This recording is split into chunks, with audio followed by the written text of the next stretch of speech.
Good morning and welcome to a second day of Chile Day New York 2025. Before we begin today's program, I would like to thank the authorities joining us this morning. Mr. Mario Marcel, Minister of Finance, Mr. Nicolás Grau, Minister of Economy, Ms. Rosana Costa, Chairwoman of the Central Bank of Chile, Ms. Solange Bernstein, Head of the Financial Market Commission, Ambassador Juan Gabriel Valdés, Senators Rodrigo Galilea, Jaime Quintana, Gastón Saavedra, and Rojo Edwards, Ms. Ursula Schwarzhaupt, Head of Regulation at the Superintendency of Pensions. Thank you for being here and for your continued commitment to open and constructive dialogue. I would also like to sincerely thank our sponsors. This event would not be possible without the ongoing support of you. To our main sponsor, Scotiabank, thank you for your partnership, commitment, and collaboration in this year's Chile Day. To all our sponsors, AFP Plan Vital, Antofagasta Minerals, Bain & Company, BCI, BlackRock, Copeuch, Credicorp Capital, DCV, Drake, HSBC, La Rainvial, MetLife, Moneda Patria Investments, Santander, SQM, Tech, and Vinci Compass. Thank you for making this platform possible year after year. Yesterday, over 420 people joined us for the first day of Chile Day New York. Around 180 people traveled from Chile, while the remaining 240 were professionals based in the US, investors, analysts, policymakers, and business leaders. That speaks to the level of interest, relevance, and connections this event creates. The discussion highlighted the key economic and institutional issues shaping Chile's agenda. We heard about the government proposals to simplify the investment permitting process, which could be approved in the coming weeks. We explored the role of alternative assets in pension fund strategies and the growing opportunities in real estate and secondary funds. We saw how digital banking and artificial intelligence are reshaping financial services, improving efficiency and helping reduce fraud. The central bank projected inflation converging to 3% by early 2026, announced new liquidity tools, the internationalization of the peso, and reaffirmed its stabilizing role amid global trade tensions. We also discussed the risks and opportunities associated with the implementation of the new investment regime for pension funds, the rollout of target date funds, and ideas to deepen capital markets. In addition, we explored proposals to boost long-term growth, including reforming the political system, streamlining investment approvals, linking social benefits to fiscal responsibilities, and modernizing public employment structures. I'm Cristobal Torres, President of Chile Day, and let me try to answer a simple question. What is Chile Day? Chile Day is a public and transparent conversation about Chile's challenges. We come to share Chile's economic outlook, policy agenda, and investment opportunities. But that's only half the purpose. The other half is accountability. We come here to explain what we've done, what we haven't, and what we still need to solve. We expose ourselves to international scrutiny, and that's part of the value. Chile Day began more than 50 years ago with a single mission: to promote the development of Chile's capital market within the international financial community. That mission remains at the core. Over time, the scope of Chile Day has expanded to other economic areas, but the focus remains financial. We are here because a healthy capital market is essential to long-term progress. There are no examples of countries that have achieved sustainable development, social mobility, infrastructure, innovation, education, without deep, transparent, and efficient capital markets. Chile has made important progress, but there's more to do. We need to cut unnecessary bureaucracy, strengthen legal certainty, promote innovation, and ensure that investment projects don't just get announced, they get done efficiently and on time. That's why we're here, because one of Chile Day's key strengths is its ability to bring together public authorities, international investors, entrepreneurs, and academics from different backgrounds. Over the years, we've worked with 8 Ministers of Finance across 5 different governments. That consistency shows something important. Public-private cooperation is possible, even when we might have different points of view. Disagreement is natural, but we share a common commitment to Chile and to the belief that a strong capital market is not optional. It's essential for any country that wants to grow, reduce inequality, and improve people's lives. Chile Day is also a signal. It's where Chile speaks to the international financial community with one voice, public and private, about where we are and where we want to go. It's a place to test ideas, raise concerns, and search for better ways going forward. Chile Day is a long-term investment in institutional credibility. It shows that Chile can project stability, seriousness, and a capacity to collaborate beyond political cycles. Thank you for being part of this conversation.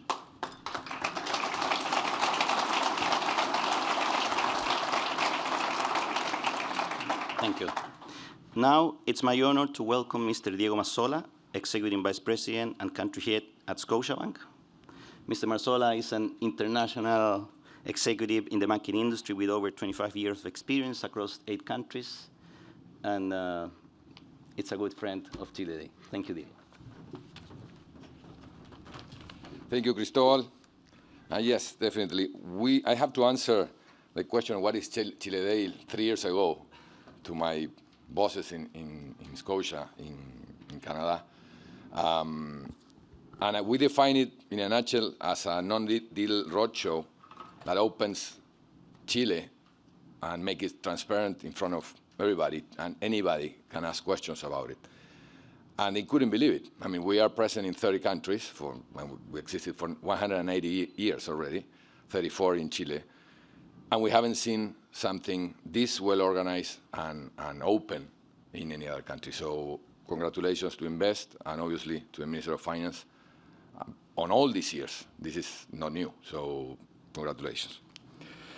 So it's truly an honor to be here for the 3rd consecutive year representing Scotiabank, the proud main sponsor of this important public-private initiative, organized by the Chilean Minister of Finance in collaboration with the private corporation Invest. This event plays a crucial role in strengthening the economic and financial ties between Chile and the international market. As a leading Canadian financial group, we bring more than 190 years of history, a presence in 30 countries, over 90,000 employees, and over 1 trillion in assets. We have been in Chile for 34 years, and throughout this time, we have become one of the main Canadian investors and the 4th largest private bank in the local market. We are also the Chilean bank with the highest rating in the industry, AAA. Our vision is to be our clients' most trusted financial partner, driven by a robust international network, solid financial performance, and a unique geographic footprint. I would like to express my gratitude to Invest for selecting us as their partners in this vital initiative, showcasing the tremendous investment opportunities Chile has to offer. Chile is a market built on strong foundations, providing a solid base for long-term business relationships.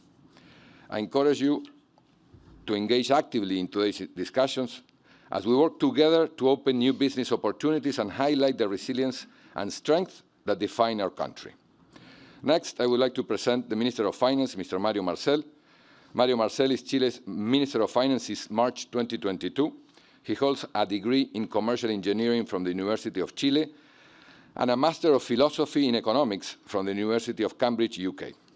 From 2016 to 2022, he served as a President of the Central Bank of Chile after being appointed as a board member in 2015.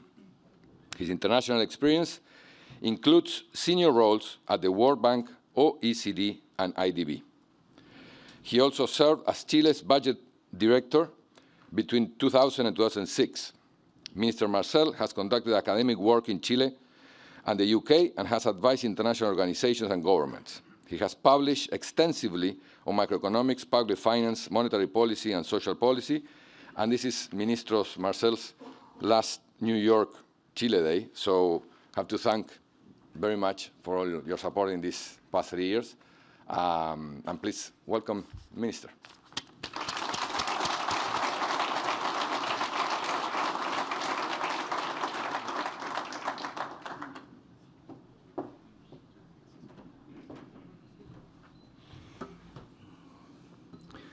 Good morning, everyone. Thank you again to the organizers of Chile Day for inviting us or partnering in conducting this new Chile Day in New York. Also, our gratitude to the sponsors led by Scotiabank that make all this possible. And I think that every year, every time I attend these meetings, I'm always impressed by the effort that it takes to organize something like this from a very long distance and coming with such a very motivating outcome. So I will speak about Chile's economic prospects. How we have been making progress and can continue removing constraints to growth, how we are aiming at taking the opportunities that changes in the world economy are creating for us, and how we can mitigate risks that right now, of course, are in the minds of everyone. So let's begin with the macro scenario. And I will start from an unusual starting point, which is the stock exchange. The Chilean stock exchange is one of the top world performers in 2025. I think that Diego mentioned that yesterday that it was the top performer. In this chart, at least we compare with the US, but also with an average of emerging economies. And we are aware that this is partly due to the global reallocation of capital after the measures and the uncertainty that has emerged from measures in the US and the trade war. But there are also some domestic reasons behind it. And this is pretty much where we will focus on. But let me mention at the beginning that, first of all the sources of uncertainty that we discussed about 2 or 3 years ago have been removed. Pension fund withdrawals were stopped. The last one was in, I believe it was in August 2021. The constitutional process is over. I remember that we had in one Chile Days some time ago, I believe it was at the beginning of 2023, I said by the end of the year this will be over one way or another. Well, now it is definitely over. The economy is fully normalized after record level liquidity injections in 2021. 35% of GDP went into households either through government transfers or pension fund withdrawals. The large fiscal imbalances of 2020 and 2021, both at close to 8% of GDP, headline 11% of GDP structural in 2021, all those are behind us. Despite political tensions, pension reform, another favorite subject of previous issues of Chile Day, has been approved. We are now in the phase of implementation, like you saw yesterday in the panel. At this point, and from the panels that you have attended, it should be clear that a broad consensus has solidified around macro stability, growth, fiscal responsibility, and trade openness as the basis for economic development and well-being. There is a growing pipeline of investment projects in the country, and the Chilean economy is now better prepared to face the new challenges from the developing trade conflicts. So all of those are part of the explanation of this performance of the Chilean Stock Exchange. Going into the details, GDP returned to its growth path already by the end of 2023. 2024, the economy grew at 2.6%, beyond the expectations of most market analysts. Non-mining GDP grew more than 2.5% in the last 2 quarters. In the fourth quarter of last year, the first quarter this year, it is actually, for non-mining, seasonally adjusted GDP, it is closer to 2.8%. And while exports led growth last year, it is likely that investment will take a lead in 2025, given the pipeline of projects that are already under development.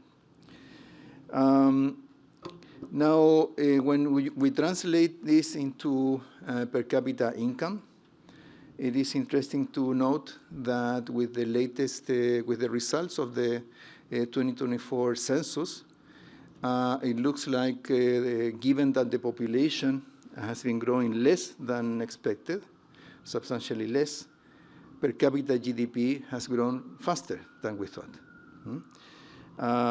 If we take the intercensal period, 2017 to 2024, if we apply and we adjust the census figures, it looks like per capita growth, instead of 0.8%, probably grew at 1.3%. And this difference is larger for working age population, because working age population has declined faster, or has decelerated faster than expected as well. So in that case, GDP per working age population appears to have grown at 3 times what was originally estimated, from 0.4% to 1.2%. So now, how are we starting 2025? We're starting in a strong footing. The GDP figures for the first quarter were pretty positive, considering that we had 1 entire day less. So when you take, again, the non-mining seasonally adjusted growth in GDP in 12 months, it was closer to 2.8%. And what is interesting is that private consumption appears to be growing as well, after a few quarters where it was mostly stagnant. And the investment also showed positive figures in the first quarter of the year.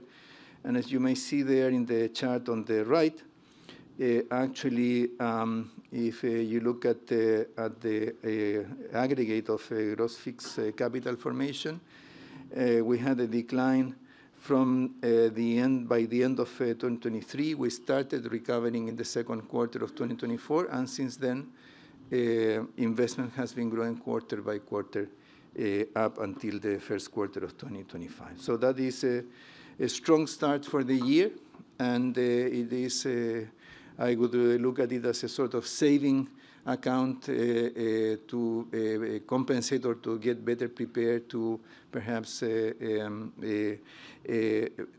some impact of the global situation on the economy in the second half of the year. Mining is expected to expand for the second year in a row. Let's remember that mining, or copper mining in particular, declined for 5 years up until it turned around in 2024. And the current projections from Cochilco point towards an increase in 1 million tons of copper from 2022 to 2030. So that's a very important turnaround in the direction of copper mining. And now there are other areas of mining that they are adding to this, particularly lithium. You're probably aware that yesterday ENAMI, the other state-owned copper company, announced yesterday the selection of its strategic partner to develop lithium mining in 4 salt flats with Rio Tinto, similarly with Codelco a little more than a week before. And probably by the end of this month, we will have also the outcome of the negotiations to award contracts for the exploitation of lithium by entirely private sector investors in another 3 salt flats. So I don't have the figures here, but if you add all that up, that would basically mean that the Chilean production of lithium, including the association between Codelco and SQM, will double from now to 2030. I'm aware, I remember the discussion yesterday on whether it would have been better to declare lithium a concessible mineral. But my guess is that we have gone the legislative process to resolve that. We should not be at this stage in the development of new projects. We will have to wait more. On inflation, the CPI was under pressure since mid-2024 from the unfreezing of electricity tariffs. After 5 years, they were frozen back in 2019. So with that, electricity prices grew by some 70%. But that is mostly behind us, and that will be reflecting in the future readings of inflation indicators. So already by July, once the first tariff increases are included in the basis for comparison, we will see inflation declining quite substantially throughout the rest of the year. Actually, CPI, core CPI is expected to grow at about 3.5% throughout the next 6 months. So that is half a percentage point above the target of the central bank. So we're getting very close to that. And probably as the central bank is forecasting, we will converge to the 3% target at the beginning of 2026 without additional effort, but rather allowing all these one-off effects to be absorbed. Labor markets show a catch-up in real wages. I think we have had, I believe it's 30 months in a row with growing real wages after some 18 negative prior to that, 18 negative readings prior to that. And in the case of employment, while we had a very intense discussion in Chile about informality in the labor market, informality actually declined last year.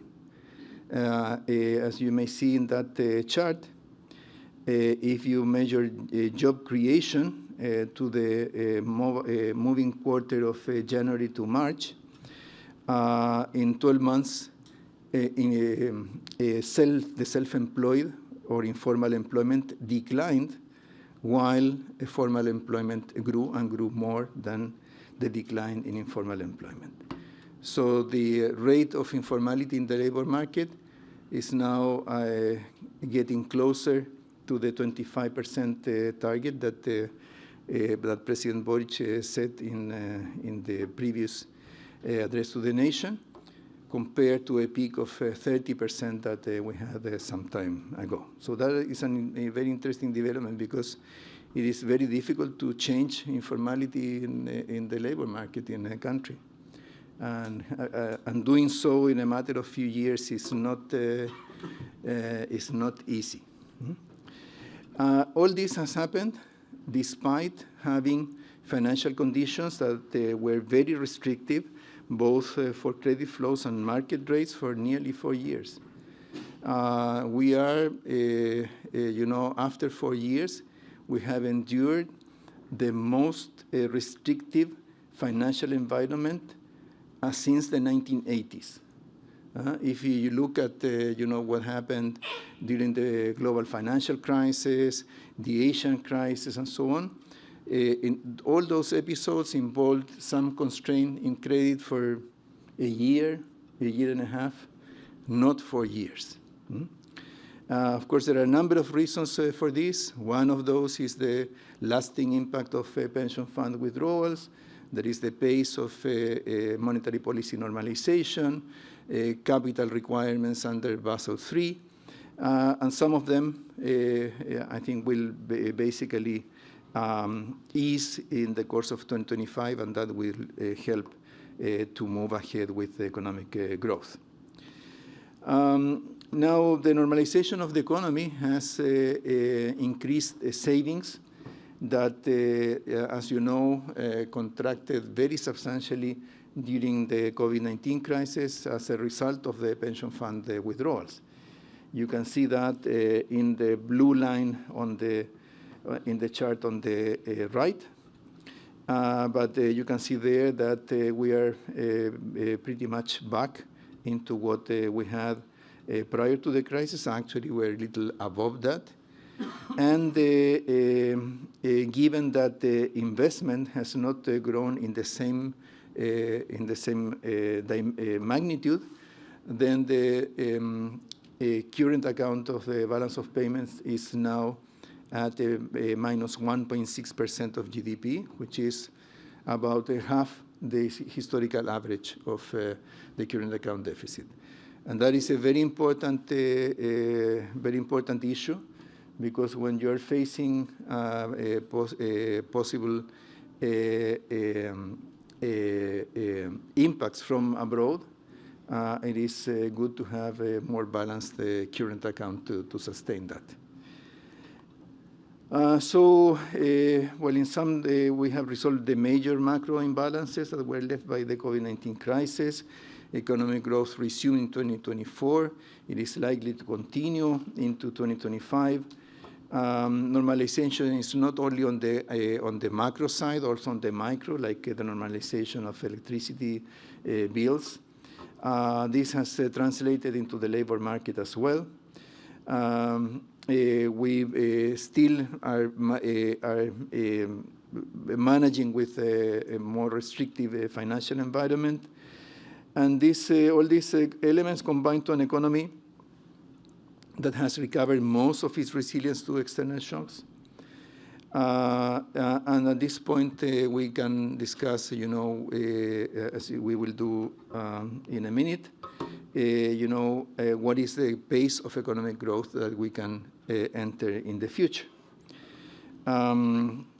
But prior to that, we will take a short detour on fiscal policy, given that we have had a lot of discussions on that in Chile recently. So after the major imbalances of 2020 to 2021, the government, the Boric government, set itself to an aggressive fiscal consolidation. We started by upgrading our regulatory environment, our fiscal rules. We did a number of changes. We included a ceiling on debt to GDP as an additional component of the fiscal rule, so we turned it into a dual one. We added annual targets so that, in comparison with the previous framework that only had a target for the final year, which was the budget that the government left for its for the next one, we established that we would set targets every year. We did a number of changes, and we charted an ambitious structural balance path that involved not only the huge consolidation of 2022, but also from 2023 onwards to reduce the structural budget, the structural balance or the structural deficit by nearly 1% of GDP. So doing that several years in a row was unprecedented. We delivered well in 2023. We missed the target in 2024. We have not minimized that, and having been the sort of co-creator of the structural balance rule, to me, it's not it's not an easy thing to see that we missed that target last year. But we, on the basis of the rules of the game that we agreed with the Congress, we charted a path to revert this gap in the remaining 2 years, 2025 and 2026, given that that budget will be drafted by the current administration. So there you see the path that we have been following. I don't know what is this. And then what is what are the plans for 2025 and 2026, and then some assumptions on the years to follow. Now, an important issue here is, when we discuss about this gap, this compliance gap in 2024, what is the cause of that? And at this point, there should be no question that that came from the revenue rather than on the expenditure side. Because on the expenditure side, you see here in this chart, the average growth of total central government expenditure. And you can see that even taking 2022 out, from 2023 to 2025, the average growth of expenditure will be some 2.3%, which is less than half the average of 2015 to 2018, to name a period that was prior to the crisis, but not that far back, so as not to connect with the times when the economy was growing much faster. And what happened on the revenue side? Basically, that the way in which we mechanically projected income tax revenues basically took from previous discussions of tax changes in 2020, 2021, 2022, the projections of what they would mean for revenue. But we realized that when we compare that with actual performance was well below those estimates. So when we realized this, we carried out a thorough review of all the revenue projections for 2025. And I can tell you we will release the precise data next week. But the result of the annual tax exercise, Operación Renta in Chile, this year was practically it coincides almost entirely with the projection from the government. So no surprises, no negative surprises this year. Actually will be slightly positive as in comparison to projections. Now, in the case of public debt, public debt to GDP has slowed down from the trend that it was carrying for the previous 14 years. And in the last 5 quarters, has stabilized around 41.7% of GDP. That is below the prudential limit of 45%. It may still increase in the second half of the year, but if we deliver on all the commitments and goals that we have set ourselves, we will be comfortably below that overall ceiling on debt to GDP. I should mention that this chart is not the usual way of charting debt to GDP. We do this quarter by quarter on a rolling year.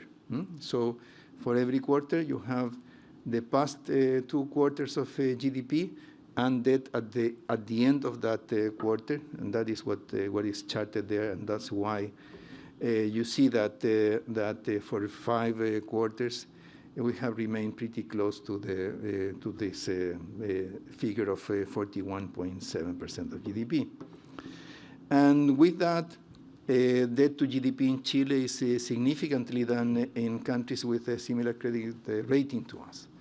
I'm aware that there was a concern that we, of course, we shared on the increase in debt in previous years, but what we're trying to do is basically to generate a change in the dynamics of debt so as to at least stabilize at the current levels or similar and below the 45% limit for the next few years.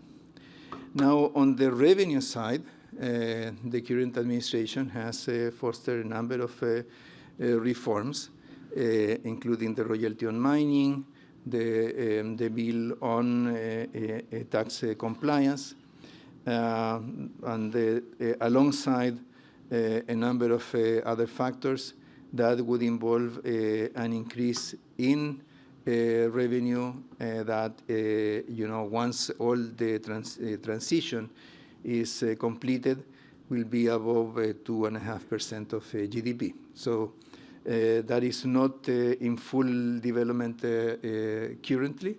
It will be phasing gradually, but that will help and that will provide the funding for the increase in the basic universal pension that was part of pension reform. And possibly for these reasons, strengthening long-term revenue, putting a brake on government spending, reducing the rate of growth of debt, all the recent developments on fiscal policy, the results from 2024, the public finance report last year, the public finance report presented only a few days ago, show that the credit ratings for Chile have not suffered from any of that. They have responded to global developments or to macro developments, but not so much to fiscal developments in the country.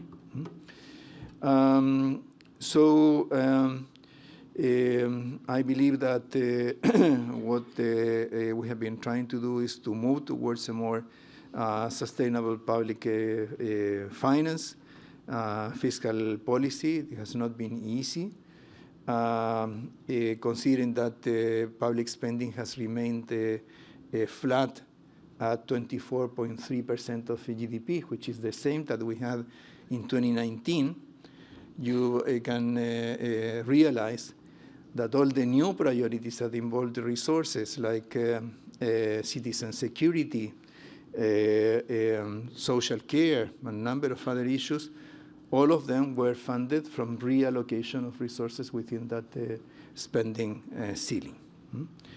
Now, at this point, in order to complete this transition, it will be important to pass some legislation that creates further fiscal space in the shorter and in the medium run, and that will generate a much better fiscal environment for the new government.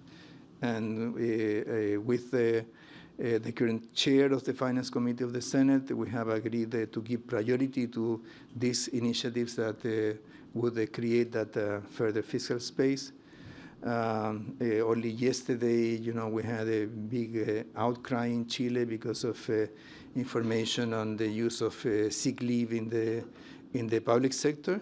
But sick leave is an issue, it's a fiscal issue. It is an issue for employers throughout the country. It's an issue for public spending. And we have already passed one piece of legislation, and we are committed to introduce another bill before the end of the year, which we agreed with Congress during the discussion of the budget. Now, Chile, does that mean that we are out of the woods? No, there are a number of remaining challenges. And above all, we have to be aware that demographic transition will continue exerting a strong pressure on public spending in Chile, reflected in pension payments, pension expenditures, health care spending, and at some point we will have to discuss again about the revenues, because trying to resolve all that with the same revenues, it will be particularly difficult, and the sooner we resolve that, the better. Now, there is a question that I would like to propose on how much the Chilean economy may grow in the next 5 years. So we are not thinking of the very long run, but rather where we are exactly now, given that we have had all this discussion on potential growth at 1.10%, 2%. I remember that yesterday one of the panels was introduced with the statement that, what can we do to resume growth? We have resumed growth, but still we discuss a lot around this 2%. But I wonder if that is still valid, given what we are observing in the Chilean economy. Because, when economists estimate potential growth, they usually use these growth decomposition methodologies. You rely a lot upon past data. We can make a number of assumptions about future growth of productivity or the labor force, but usually there's a lot of inertia in that kind of estimates. And at the same time, the Chilean economy is undergoing some important structural changes. One of them is on the demographic front. We benefited from a demographic window of opportunity that closed some 6 or 7 years ago. But there are other windows of opportunity that are opening to us, like the decarbonization effort across the world that is raising demand for copper, for lithium, and so on. When we look at the recent data and how people look at these issues of trend growth, you realize that with all the volatility that we have had in the last few years, it's not easy to update that kind of estimates. There you have the year-on-year growth since 2010 until now, compared to the estimates that were done by the panel of independent experts that the Ministry of Finance consults or convenes every year in preparation of the budget. There you see, how those estimates in the past tended to overestimate longer-term growth.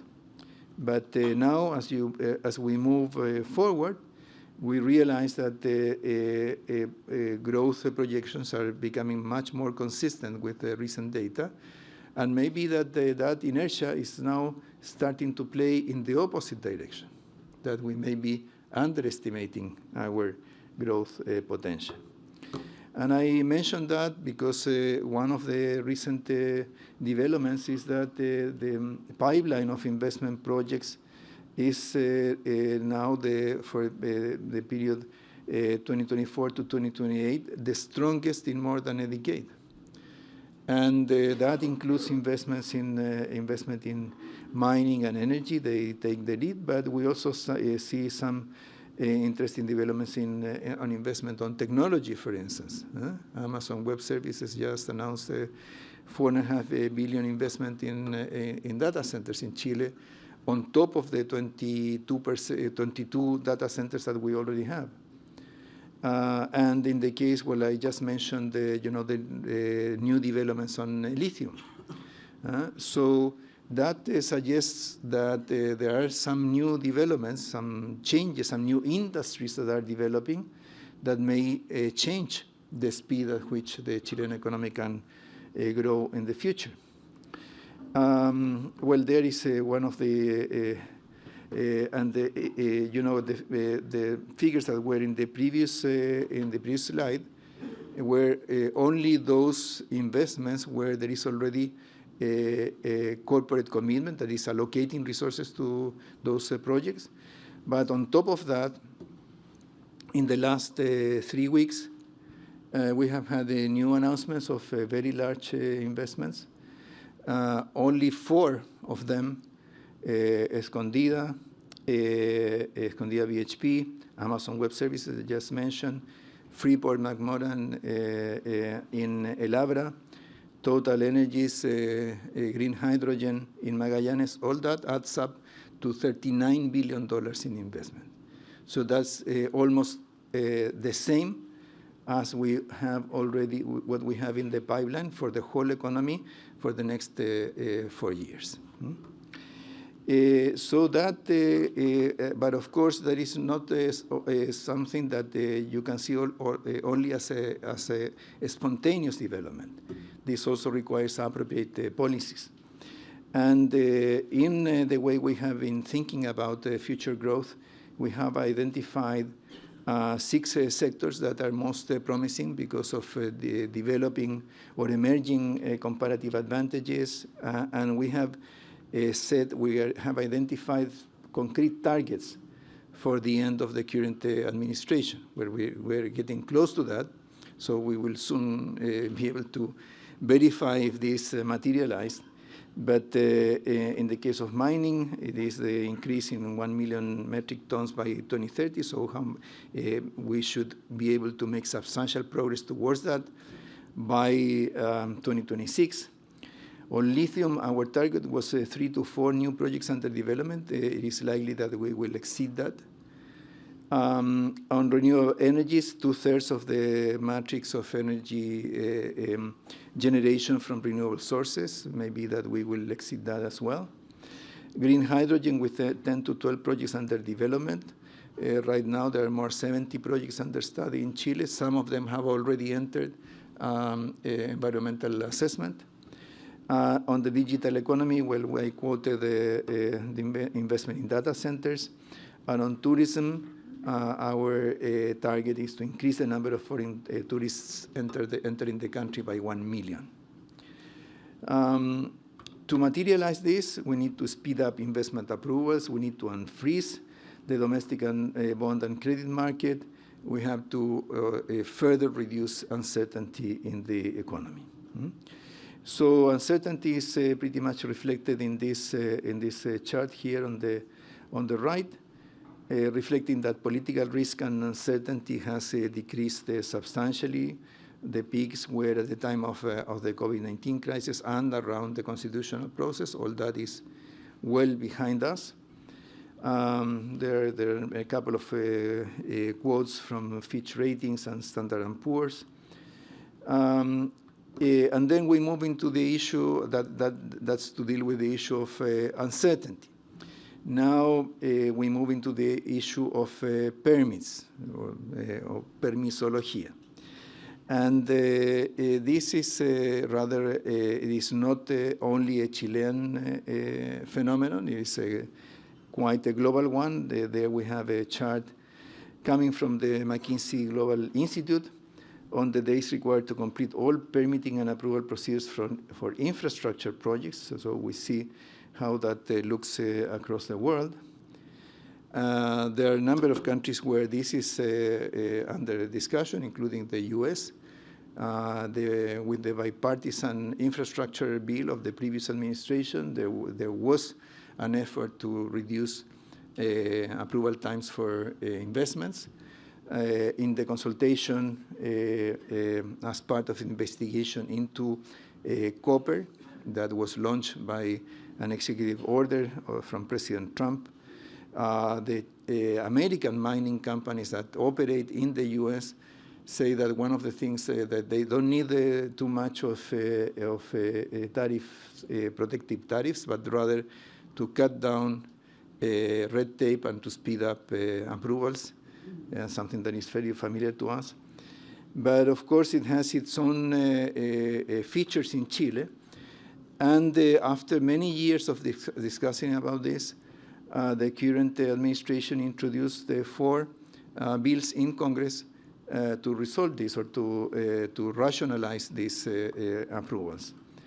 Yesterday we had a very good presentation from Minister Grau that is somewhere there.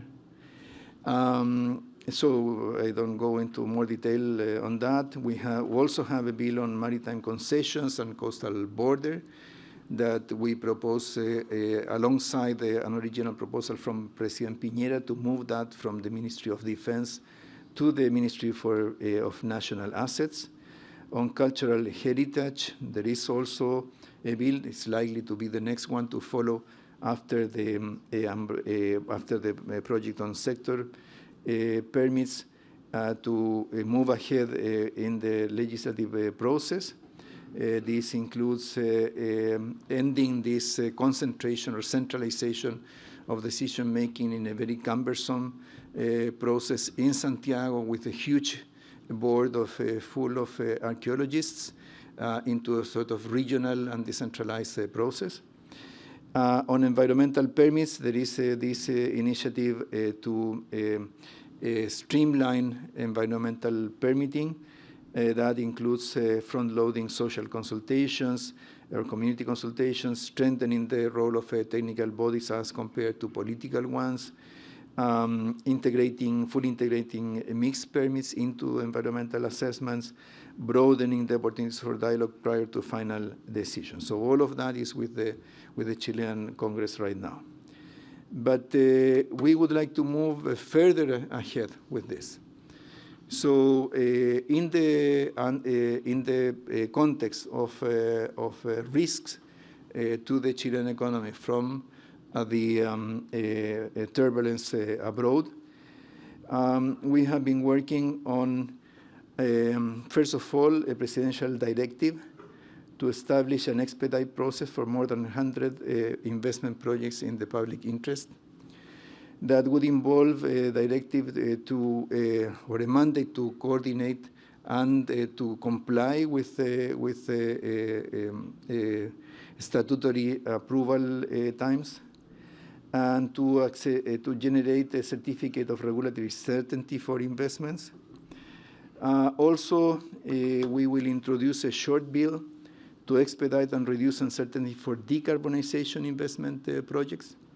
This will introduce a reform to the environmental impact assessment system to speed up environmental impact evaluation of some 25 projects worth more than $7.5 billion without rolling back standards. And the way we do that is by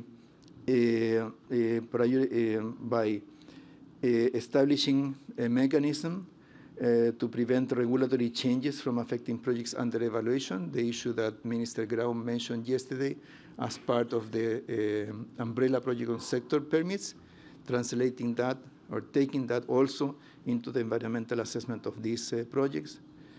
To centralize the assessment of large decarbonization projects rather than being exposed to the diversity of views in the different regions on this.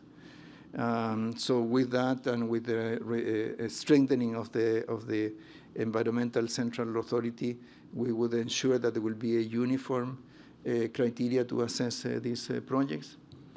To reduce or to contain the judicialization of investment projects after permits are issued, replacing, in some cases, permits for affidavits, like similarly with the project on sectoral permits, and reduce the number of iterations from sector observations on projects that now can go into 3 rounds of observations. We are aiming at reducing that as well. So all that will be part of this initiative. And thirdly, we will also introduce a bill with tax incentives to foster the development of green hydrogen projects through a pool of tax credits for investments that develop nascent industries, tax incentives on the demand side of green hydrogen so that there will be an additional incentive to use that in industrial processes involving manufacturing, mining, and transportation. And this combines with things that were already in place, the credit facility articulated by Corf and Banco Estado on green hydrogen, and the investment in infrastructure that will support projects in the investment and operational phases, particularly in the Magallanes region. So all that has to do with permits and incentives for new investment. And on top of that, the one very important issue is the depth of the capitals market. And with pension reform, with the increased contribution from employers, going either directly through individual pension accounts, capitalization accounts, or to the Social Security pillar, all of that will feed into the capitals market and to regain the depth that was lost as a result of pension fund withdrawals. It will take us some 7 years to get back to the asset, to the relative asset level that we had prior to the pension fund withdrawals. So summing up, over the last 3 years, Chile rebalanced its economy, returned it to a sustainable growth path. We are also we have left behind the major sources of uncertainty, have succeeded in passing major reforms. Chile is now in a stronger footing to face turbulence in the world. Given the gained stability and the emergence of new opportunities, we are also on course to lift our growth potential. Macro and micro policies are getting in place to move ahead, and the government is committed to continue moving in that direction throughout the remainder of its term in office. And of course, we also need better politics with dialogue and consensus building around key issues like fiscal management, better regulation, environmental protection. This will be certainly still a very important key ingredient to materialize a better future for our people. So I also had a whole section on facing the trade war and the turbulence abroad, but I think that we have discussed some of that already in the course of this meeting, so I will leave that in the presentation as a bonus track, but perhaps I will stop here. So thank you very much for your attention.